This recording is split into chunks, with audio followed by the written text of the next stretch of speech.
दर्शकगण, श्रोतागण, भाई और बहनों, मातृशक्ति को नमन।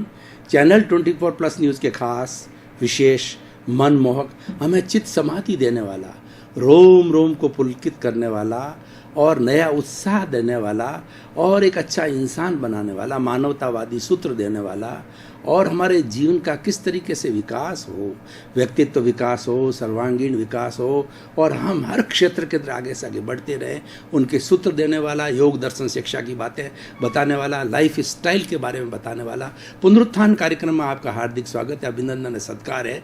पुनरुत्थान एक ऐसा कार्यक्रम है जिसमें प्रतिदिन नए नए विषयों के साथ प्रवेश होते हैं। हर विषय सागर सी गहराई लिए होता है, पर्वत की ऊंचाई लिए होता है, यानी कि उस विषय को सांगोपांग बनाया जाता है, होलिस्टिक बनाया जाता है, मल्टी डायरेक्शनल बनाया जाता है, ताकि कि हर मानसिक स्तर के, हर रुचि के, हर उम्र के और हर वर्ग के लोगों के लिए वो उपयोगी सिद्ध हो सके और उसमें से कुछ वो ऐसी सामग्री को एक्सट्रैक्ट कर सके जिससे कि उसका जीवन का निर्माण हो, इंसान बदले, इंसान में रूपांतरण हो। तो इसी क्रम के अंदर आज जो हमारी बुराई है, सामाजिक बुराई है, उसको लेकर के आपके सामने प्रस्तुत हो रहे हैं। आज का हमारा विषय है पशु हिंसा पाप है। भाई और बहनों, दर्शकगण, श्रोतागण, दो शब्द है, एक तो पशु और दूसरी हिंसा। सबसे पहला, हिंसा किसे कहते हैं? किसी भी जीवित प्राणी को मारना, प्रताड़ना देना और उसके किसी अवयव को छेदन भेदन करना, उसको मानसिक टॉर्चर देना और उसे हर तरीके से उसको परेशान करना जो है, ये हिंसा कहलाती है। उसी तरह से व्यक्ति स्वयं भी अपने आप डिप्रेशन में जाता है, अपने आप को कष्ट देता है, सुसाइड करता है या अपने स्वयं को जितना कष्ट देता है वह भी हिंसा है। दूसरे को कष्ट देना, दूसरे को दुख देना और स्वयं को दुख देना, दोनों हिंसा कहलाती है। और पशु, देखिए कि 84 लाख जीवा योनि के अंदर पशु होते हैं, पक्षी होते हैं, पेड़ होते हैं, पौधे होते हैं और ये सभी तरह के जीव जो है इस पर्यावरण के अंदर, इस सृष्टि के अंदर, इस नेचर माँ के अंदर अपना जीवन यापन करते हैं और अपने कर्मों के अनुरूप वो अपना जो है वो कर्म भुगतते रहते हैं, उसके परिणाम भुगतते रहते हैं। देखिए कि जो 4 गति कहलाती है, नरक गति, तिर्यंच गति, मनुष्य गति और देह गति। नरक गति के अंदर नारकी के जीव होते हैं जो कि हमारी पृथ्वी के नीचे कहे जाते हैं और तिर्यंच गति के अंदर ये पशु पक्षी आते हैं। जितने भी पशु पक्षी होते हैं, पेड़ है, पौधे है, ये सब तिर्यंच गति में आते हैं। नरक गति, तिर्यंच गति, मनुष्य गति में मनुष्य आते हैं, देव गति में देवलोक के अंदर रहने वाले देव आते हैं। इन 4 गतियों के अंदर सारे जो है प्राणी निवास करते हैं और अपने कर्मों का भुगतान करते हैं। तो ये पशु पक्षी है, हमारे पर्यावरण के बहुत ही उपयोगी अंग है। पशुओं को हम देखें, जैसे गाय है, गाय दूध देती है, भैंस दूध देती है और उसके बाद के अंदर जो बैल होता है वो हमारे खेत खलिहान वगैरह सब के अंदर काम आता है, बुआई के अंदर काम आता है, अन्य कई तरह के वो वाहन गाड़ी के अंदर काम आता है, अन्य कई तरह से जो है वो काम लिया। इसी कारण से पशुपालन किया जाता है। पक्षी भी हमारे बहुत उपयोगी होते हैं और पक्षियों के लिए तो ऐसा है जैसे कबूतर है, कबूतर जो बीट देता है उस बीट के अंदर इतनी गर्मी होती है, अगर किसी फोड़े के ऊपर उस कबूतर की बीट को जो है वो गर्म करके लेप कर दिया जाता, बांध दिया जाता तो फोड़ा पक जाता। ये नेचुरल विधियां थी और ये हमारी होम साइंसेस थी जो पहले हम किया करते थे और उससे सारी बीमारियों का जो है, बीमारियों को साध्य किया करते थे। इस तरीके से इस कॉस्मॉस के अंदर जितने भी पशु पक्षी प्राणी, छोटे मोटे वायरस, चूहे जो है जितने भी रहते हैं सभी हमारे उपयोगी है। पेड़ पौधों को देखिए कि पेड़ पौधे में ऑक्सीजन देते हैं और ख़ास तौर से देखिए पीपल का वृक्ष जो 24 आवर्स में ऑक्सीजन देता है, इसीलिए पीपल की पूजा होती है और पीपल 24 आवर्स ऑक्सीजन देने के कारण से हमें प्राणवायु देता है। विज्ञान ने इतनी तरक्की कर ली है लेकिन उसने जो ऑक्सीजन बनाने की कोई भी फैक्ट्री अभी तक तैयार नहीं की है। ऑक्सीजन की बोटलिंग अवश्य करता है पर वो सारी ऑक्सीजन तो है हमें पेड़ पौधों पर्यावरण से मिलती है। अगर पेड़ पौधे ना हों तो हमारा जीवन दुर्भर हो जावे और हम 1 मिनट भी जिंदे नहीं रह सकते हैं।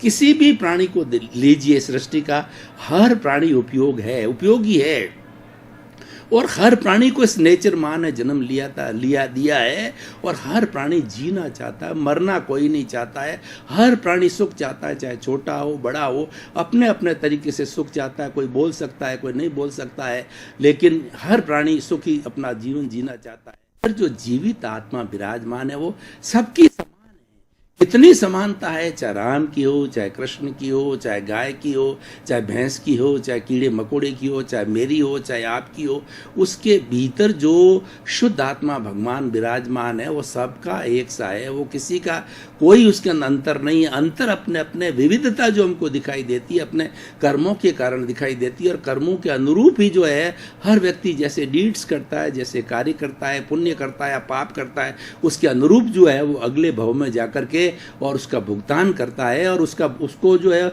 सुख दुख की अनुभूति होती है। विविधता अपने कर्मों के कारण है, लेकिन जो आत्मा है सबकी एक समान है। किसी भी आत्मा के अंदर सामग्री है, आप उसका उपयोग कीजिए। आप पंचेंद्रिय जीव जो कि हमारे जैसा ही 5 इंद्रिय वाला, स्पर्शन रसन घ्राण चक्षु श्रोत्राणी इंद्रियाणी, और वो पूरा संपूर्ण रूप से जो प्राणी है उसको मार करके आप खाते हो, उसका गोश्त खाते हो, तो आपको क्या जरूरी है क्या? आपका सर्वाइवल तो जो है कंदमूल खा करके, सब्जी खा करके, रोटी खा करके, और किसी भी तरीके से आपका पेट भर सकता है। पेट भरना जायज़ बात है, ये आपकी नीड है, शरीर की आवश्यकता, वो तो हमें लेना ही पड़ेगा, और उसके लिए सारी व्यवस्था प्रकृति माँ ने कर रखी है।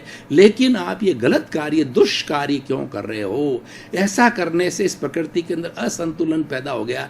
पाप तो सबसे बड़ी है ही है, उसका पाप का बदला तो आपको हर हालत के अंदर उसका चुकाना पड़ेगा। आने वाला वही जीव जो है वापस आपसे उसी तरह का बदला ले रहा है जिसको आप मारोगे।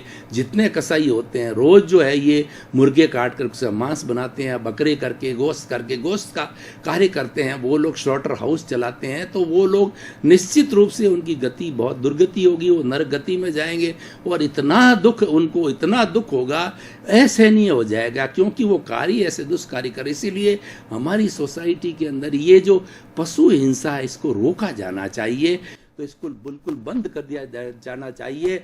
और जो हमारा भारत है जो कि एक शाकाहार देश कहा जाता है, विश्व के अन्य देशों में भारत की एक छाप है शाकाहार देश होने के कारण, तो हमारी छाप के कारण तो हमारी विशेष ड्यूटी बन जाती है कि हमारे यहाँ तो मांसाहार बिल्कुल बंद किया जाना चाहिए, और जिस तरीके से नशा वगैरह है वो बंद किया जाना चाहिए, जो कि हमारे शरीर को लील जाता है, शरीर को नष्ट कर देता है। उसी तरीके से मांसाहार जो है बहुत बड़ा पाप का भी कारण है, और साथ साथ के अंदर हमारी जो पशु पक्षियों के प्रति जो करुणा की भावना है वह समाप्त होती है, क्रूरता बढ़ती है। और देखिए जो मांस जो वगैरह खाने वाले लोग होते हैं, मांसाहारी होते हैं, वो बड़े क्रूर होते हैं, क्योंकि जो व्यक्ति पशु को मार सकता है तो उसका मांस खा सकता है, तो भीतर जाकर इसमें क्रूरता का भाव आ जाएगा, और वही लोग ज़्यादातर अपराधी बनते हैं, और वही लोग जो है आतंकवादी बनते हैं। उसके अंदर करुणा के कोई भाव नहीं होता है।